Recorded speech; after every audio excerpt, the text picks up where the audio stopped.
This video is sponsored by Uscreen. More about them later on. When you're creating content online, you want to make sure you're creating the content that your audience will love. Or if you're creating a product for your business, you want to make sure that you're creating a product that people will actually want to buy. But what should you do if you don't even have an audience? How can you listen to people who aren't even there? Well, today I'm going to answer that question and share with you 4 strategies to listen to your audience even if you don't have any followers yet.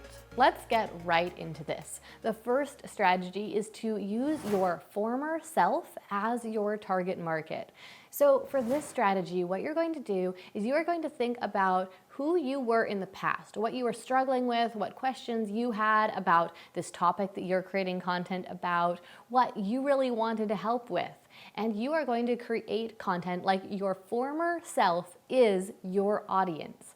Now, this isn't going to work for everyone because some people are marketing to a crowd that is nothing like their former self. Maybe you are a lawyer who went to school and now you are going to practice as an attorney helping people with the adoption process. And maybe you've never been a parent who wanted to adopt a child yourself, so you don't really know how to put yourself in their shoes. But I find that that's actually the less common situation. Most people, when they start a business or when they start creating content online, they have chosen the topic that they did because it's something that they used to struggle with. It's a goal that they used to want to reach that they have since reached. And if that's the case for you, then this strategy will work for you. A great example of this strategy in the real world is me when I started this YouTube channel.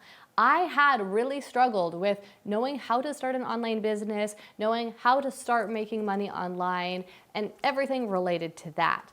And once I finally figured those things out, I really wanted to share it with people. So I started this channel to teach people strategies for starting online businesses, strategies for making money online. Of course, at first, I started just like everyone else with no audience at all. So I just used my former self as my target market. I thought about those questions and fears and concerns that I had had when I was struggling with starting an online business, and I made videos to answer those questions and to help out with those things I'd been struggling with. The second strategy you can use to listen to your audience when you don't yet have an audience is to listen to the tiny audience that you do have. Now, I know what you might be thinking. You might be thinking, no, Gillian, you don't understand. I don't have an audience, like at all. I promise you, even if you think you don't have an audience at all, you have a tiny audience. I'm talking about just your first-degree connections, your friends and family, the people who you know. Those people are, in a sense, a tiny, tiny audience. But now, are you rolling your eyes at me and saying, no, you don't understand? I mean, yes, I have a few friends and family, but those people aren't interested in what I'm doing on my YouTube channel or my Instagram account or what I'm doing with my new business. Well, I want you to try a little bit harder, okay? So here's a great example of this. My friend Annie, she was interested in starting a business where she essentially was doing a kind of personal shopping for people.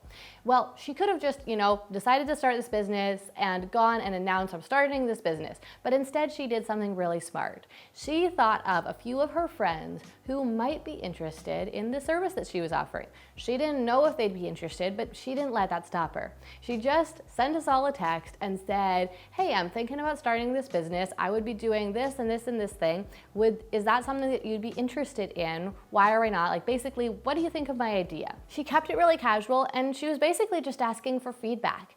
And here's the thing, everybody loves giving their opinion. And so of course, everybody sent her a response and told her what they thought of the idea. She wasn't saying, hey, do you want to buy this thing right now? She was just asking us what we thought. And you can do something really similar. I just want you to think of the people you know who are most likely to maybe be interested in the content that you are thinking to create or the product that you're thinking to create. Reach out to them. Texting is great for this because it's so casual. Just tell them about your idea, just like you'd tell them about anything else you might be telling them about, and ask them what they think about it. You will get some invaluable feedback, and if you have some people who seem pretty interested, I would recommend you follow up with those people and ask them a few more questions about what they are struggling with most about this topic, what their goal is relating to this topic, what they would like the most help with, those sorts of things, because that is going to give you a ton of content ideas and help you to know exactly how to create your product if you're doing that, or how to create the content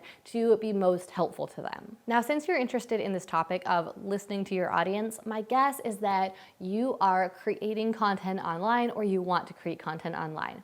If that is the case, then I've got to clue you in about Uscreen. If you haven't heard of Uscreen before, it's this online platform that allows you to create a video-based subscription platform for your own business. So with Uscreen, with very minimal effort, you can have your own subscription platform. You can have your own membership. You just create the content and put it on Uscreen and make a few little branding decisions, and they make it look super good, super professional, and they also handle all the back end of like managing the subscriptions, managing the payments, all of that.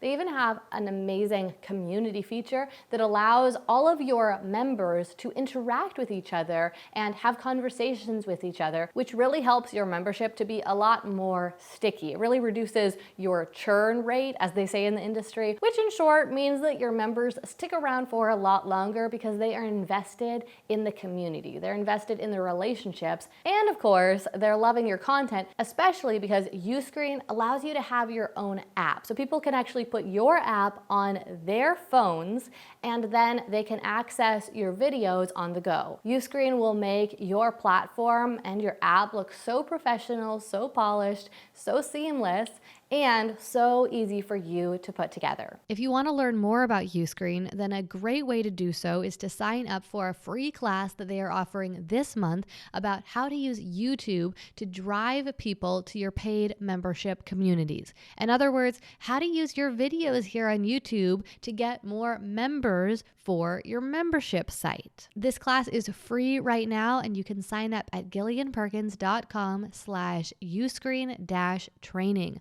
Again, just go to gillianperkins.com/uscreen-training to sign up for that free class and learn more about how Uscreen can help you set up a profitable membership site. Okay, so now let's talk about a third way that you can listen to your audience when you don't have an audience, and that is to work on growing your audience, right? Even if you don't have an audience yet to listen to, starting to do some small things today can really help your audience to start growing quickly so that you have people there to listen to. And as per my last point about listening to your audience even when you have a tiny audience, as soon as your audience starts to grow at all, you can start to listen to those people. Don't feel like you have to wait until you have thousands of followers before you can listen to them. Yes, you might not get very many responses to a poll on YouTube if you only have a couple hundred subscribers, but the more connected you are with your audience, the more you'll be able to listen to them even when it's a very small number of people. So this means that as your audience starts to grow and you start to get a few comments on your YouTube videos or a few comments in response to your posts on YouTube or a few comments on Instagram, wherever it is that you're posting content, make sure that you reply to those comments, and not just with thanks for the comment sort of reply, but really engage those people in conversation, even move those conversations to the DM when possible and appropriate so that you can deepen those relationships, because that's going to get those people to talk to you even more in the future, and that is what really fosters a lot of engagement even when your audience is tiny. Now finally, the fourth strategy for listening to your audience when you don't have an audience is to listen to other people's audiences. So even when you don't have an audience at all, even when you are just in the planning phases of starting a YouTube channel or starting a business or anything like that, you can be studying other people's audiences and listening to those audiences. So for example, before I started this YouTube channel, I found other channels that were similar to what I wanted to create. I looked at what content they were creating, and I studied the comments under those videos. What did people think of those videos? Was the reaction to them positive or negative? Did people still have questions?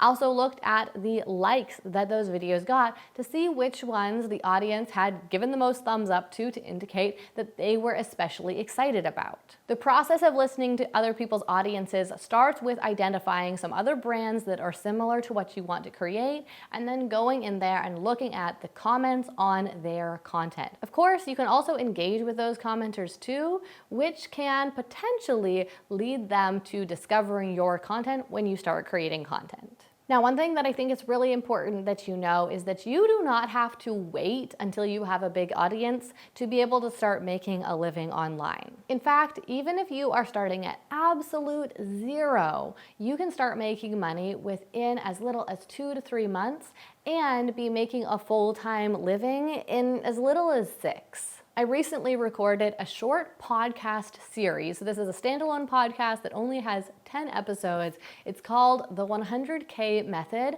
and in it I break down my process for how I went from earning nothing online to earning $100,000 a year in just about a year. So by the end of the year, I was earning over $10,000 a month. So I break down that story in the podcast. I also share what I call the 100K method for how you can do the same thing and how you can build a business that consistently generates $10,000 per month or more so that you are earning 6 figures online. I'm going to leave the link to that new show in the description below, or you can find it on whatever podcast app you prefer. Like I said, it's called The 100K Method. Up next, I'd recommend you check out this video right here where I teach you how to market your business online. This is the ultimate guide to digital marketing, and I think you'll find it really helpful if you are trying to figure out how to create content online, how to get people to consume your content online, and how to grow your online business.